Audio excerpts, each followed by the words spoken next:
રાજકોટ જિલ્લાના ઉપલેટા બાયપાસ વિસ્તારમાં ચોંકાવનારી એક બેદરકારી સામે આવી છે। એપલ ગ્રીન સોસાયટી પાછળ નેશનલ હાઈવે રોડ પર વપરાયેલા ઇન્જેક્શનનો જથ્થો ફેંકી દેવામાં આવ્યો છે। સ્થાનિકોના જણાવ્યા મુજબ આ ઇન્જેક્શનો ડાયાબિટીસ, HIV અથવા અન્ય દર્દીઓ દ્વારા વપરાયેલા હોઈ શકે છે।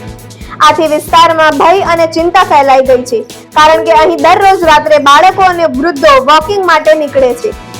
સ્થાનિકોનો આક્ષેપ છે કે આરોગ્ય વિભાગની બેદરકારી અને યોગ્ય નિકાલની વ્યવસ્થા ન હોવાના કારણે આવી ઘટના બની છે। હવે લોકોની માંગ છે કે આરોગ્ય વિભાગ તાત્કાલિક તપાસ કરે અને જવાબદારો સામે કડક કાર્યવાહી કરે। મારું નામ બાબા દબારી ઉપલેટા।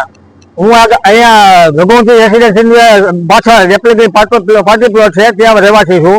આજ રોજ અમારા ધ્યાનમાં આવતા જે નેશનલ હાઈવે છે, આ નેશનલ હાઈવે પર જે ઇન્જેક્શનો પડ્યા છે તમે જોઈ રહ્યા છો, અને આ ઇન્જેક્શન કોઈ નાની ભૂલી નથી, કારણ કે આ કોઈ ડાયાબિટીસ હોય, કોઈ એવા હોય ઘરઘરાવ ઇન્જેક્શન લેતા હોય નાગરિકો, એના માટેના છે કે આ બાળકો અમારી સાથે હોય અને કોઈ હાથમાં ઇન્જેક્શન આવી ગયું, એને કોઈ મોઢામાં નાખ્યું અને અથવા તો કઈ હાથમાં લાગી ગયું, કોઈ બૈરાઓ નીકળ્યા, લેડીઝ નીકળ્યા તો લેડીઝને પણ પગમાં લાગી ગયું હોય તો આનું ઇન્ફેક્શન આવે।